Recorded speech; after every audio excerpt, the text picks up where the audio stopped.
Variables. ¿Qué es una variable? Una variable en programación es una unidad de datos que puede cambiar de valor.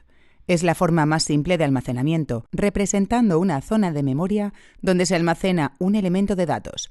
Si un programa de ordenador fuera un edificio, entonces las variables serían los ladrillos que constituyen su base. En las variables, por tanto, almacenamos datos. Ahora veremos qué tipos de datos son los que podemos almacenar. Tipos de datos. Los tipos de datos en Arpia están totalmente relacionados con los tipos de datos .NET Framework de Microsoft, ya que Arpia ha sido desarrollado en esta tecnología.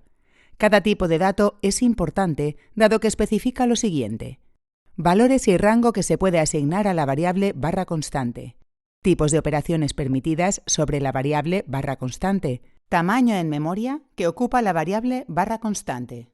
Los tipos de datos se clasifican en dos grupos. Los tipos de datos por valor que se almacenan en la pila, stack, estos almacenan directamente el valor. Los tipos de datos por referencia que se almacenan en el montículo, heap, estos almacenan la referencia al valor. Un ejemplo de los tipos de datos por valor son los tipos primitivos. Principalmente representan números, pero también encontramos caracteres y fechas en este grupo. Cada tipo de dato por valor es almacenado en una estructura. Además, no se les puede asignar a null, nothing, vb.net.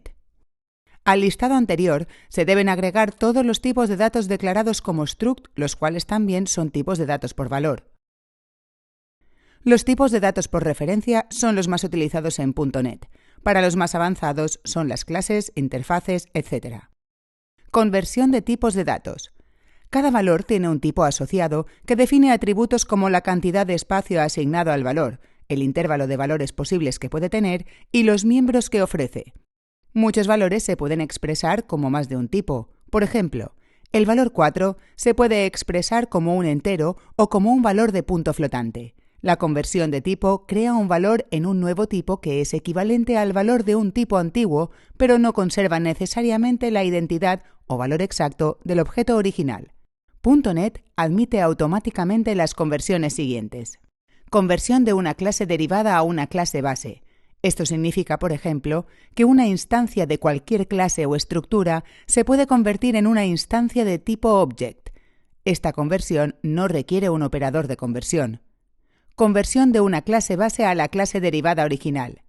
En C#, esta conversión requiere un operador de conversión. En Visual Basic requiere el operador ctype si OptionString está activado. Conversión de un tipo que implementa una interfaz a un objeto de interfaz que representa esa interfaz. Esta conversión no requiere un operador de conversión. Conversión de un objeto de interfaz al tipo original que implementa esa interfaz. En C#, esta conversión requiere un operador de conversión. En Visual Basic requiere el operador ctype si OptionString está activado.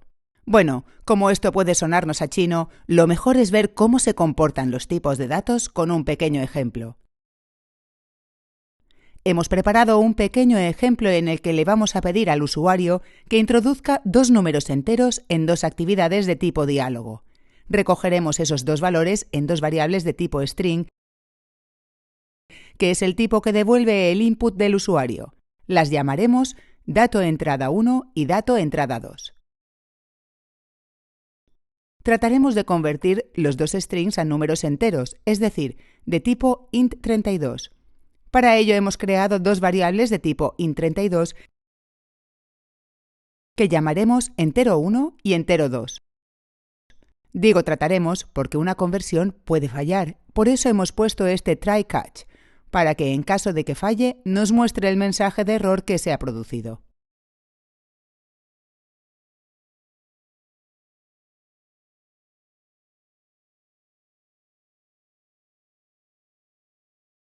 Por último mostraremos dos mensajes, uno con la suma de las dos variables de tipo string, otro con las dos variables de tipo int32.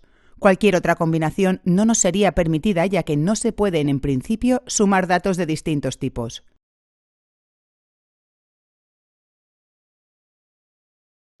Introducimos 1 en las dos ventanas de diálogo iniciales.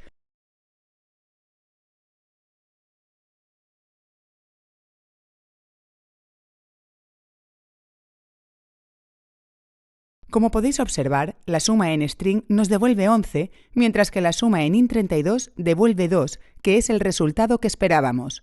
Esto se debe a que no se puede sumar texto. En su lugar, se concatena. Vamos a volver a ejecutar la automatización, pero en este caso vamos a introducir hola en ambos diálogos.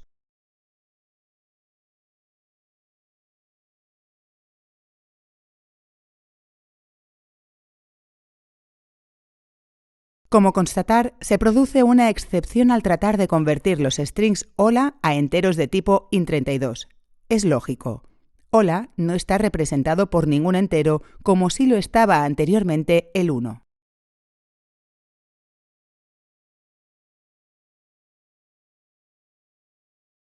Vemos que la suma de los strings devuelve hola hola, ya que se trata de una concatenación de los dos strings y en la suma de enteros devuelve 0.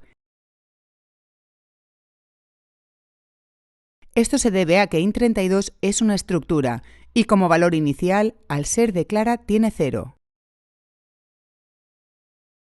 Ámbito de las variables. Las variables tienen un ámbito de existencia. En el caso de Arpia, es la secuencia en la que están declaradas. Es decir, que antes de llegar a la secuencia donde están declaradas, simplemente no existen y dejan de existir una vez que se sale de la secuencia en la que están declaradas. Volviendo a nuestro ejemplo, vemos que todas las variables están declaradas en el ámbito de la secuencia principal, que tiene por nombre ejemplo tipos de datos. Si, por ejemplo, modificamos el ámbito de la variable DatoEntrada1 y le indicamos que su ámbito es la secuencia tratar de convertir, para lo que tendremos que hacer clic en ella. Vemos que el diseñador arroja errores en la secuencia realizar operación.